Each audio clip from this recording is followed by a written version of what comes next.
Metabolic adaptation is a process where your body adapts to the given stimulus. So if you're consistently under eating, then your body is going to be down regulating your metabolism so that way it's not giving off too much energy so it can conserve that energy and actually survive because it thinks it's in starvation mode.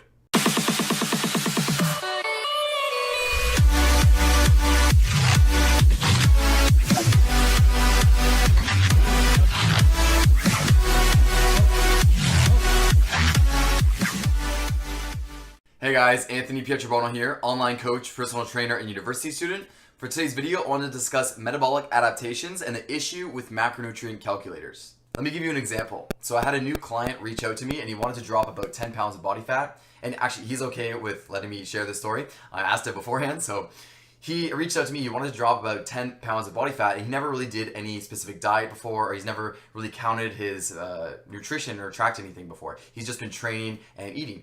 And I was like, okay. So then we started doing a daily food log just to see where his metabolism was at and where his eating habits were at. And after we did a daily food log, it turned out he was only consuming about 1,600 to 2,000 calories depending on the day, and he was maintaining his weight on that.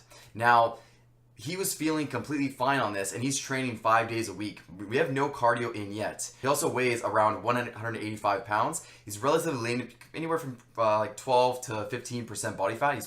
He's actually fairly lean, and he's consuming 1,600 to 2,000 calories per day just off of what his hunger signals are showing him, and he's just going off of that intuitive eating wise. Now that's 1,600 to 2,000 calories. He also let me know earlier that in the prior years that he was actually consistently under eating because he was doing some modeling for a modeling agency, and he always felt the need to be very lean, so he would kind of go off on these days where he would barely eat any calories. He said some days he would probably consume 1,000 calories or less. Now, you would think that he would be extremely shredded and he would feel awful.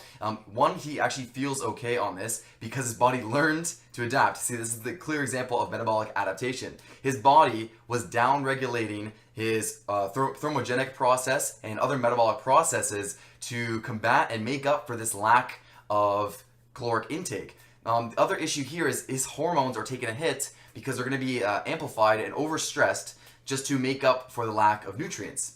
Now, when this happens, down the road, you can start to run into issues, but these issues don't really show up until a few years later. You can run into issues with cortisol, testosterone, your estrogen can actually rise. There's a whole bunch of fluctuations that can happen. So I was actually concerned about his health and where his blood markers were at. So I just asked him to get a blood test on some hormones and came back that his testosterone was just below the low end of the natural range.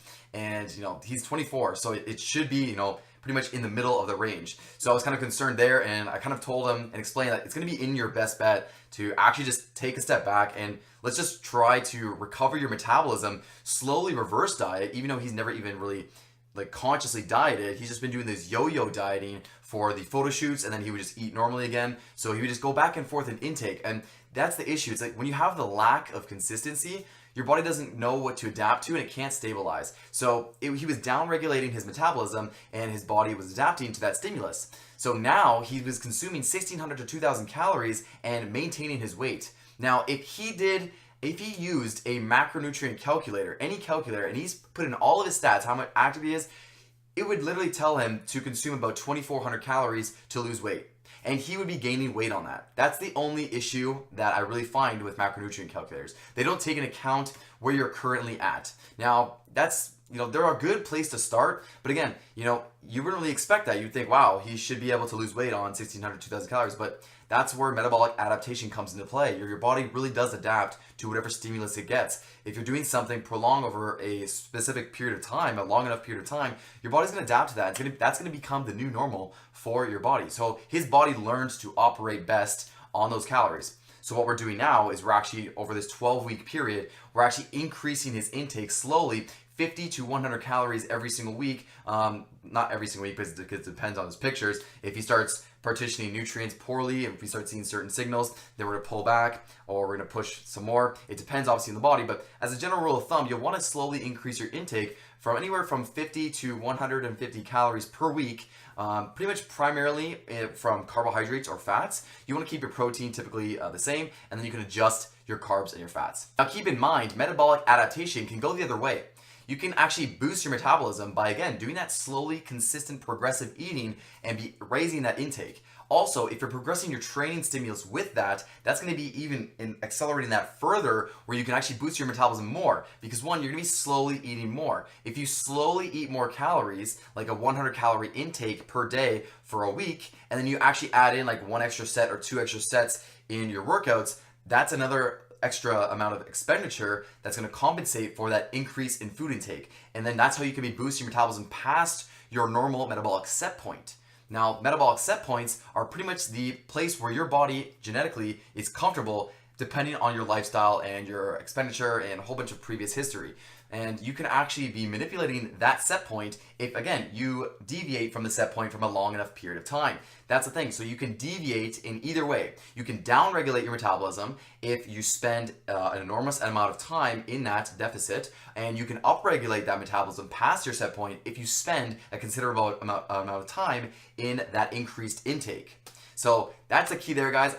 Same thing goes, because I know a ton of people. Also, I have a lot of clients. I even have a client who's eating 6,000 calories per day, and we're gaining about 0.5 to 1 pound of body weight per week on average, with 7 daily averages per week. So it's, if he did that macronutrient calculator, it might tell him to eat 3,900 calories to gain weight, and he would start losing a tremendous amount of weight, and his gym performance would suffer. So that's what all I'm getting at here is macronutrient calculators are a great place to start if you're a beginner and you don't know where to start whatsoever. But again, you just need to track what you're currently doing and then adjust from there. So just track what you're eating every single day for 7 days. Track how much it is, and then weigh yourself every single day for 7 days, empty stomach. See how your weigh-ins adjusted. Go off your biofeedback. Explain how you felt. Be objective with yourself if you do not have a coach, and then go off of how you felt in the gym as well, and how you feel throughout the day, like your sex drive, everything. There's so much that goes into play, and then you can see if you need to be raising your intake or lowering your intake from that educated guess from that macronutrient calculator. I hope you guys now understand everything you need to know about metabolic adaptation, the power of it, how to actually be adapting your metabolism, and how to recover from a downregulated metabolism. Also, I hope you guys now understand the tool that macronutrient calculators play, and how they can actually be beneficial for beginners just starting out for an educated guess. But for an intermediate, you want to go more off of biofeedback and your previous experience. Don't forget to leave a thumbs up if you enjoyed this video, and also feel free to subscribe for more vlogs and more informative bodybuilding content. I'm going to be posting videos twice a week now. I'm downing my upload frequency actually. I was doing 5 videos a week. Now we're doing 2 videos a week because I'm shifting my focus over onto some courses, more on Instagram and more on social media branding and other platforms, just to spread myself and get more out there so I can actually focus on other things in life. And yeah, so I'll see you guys in that next one.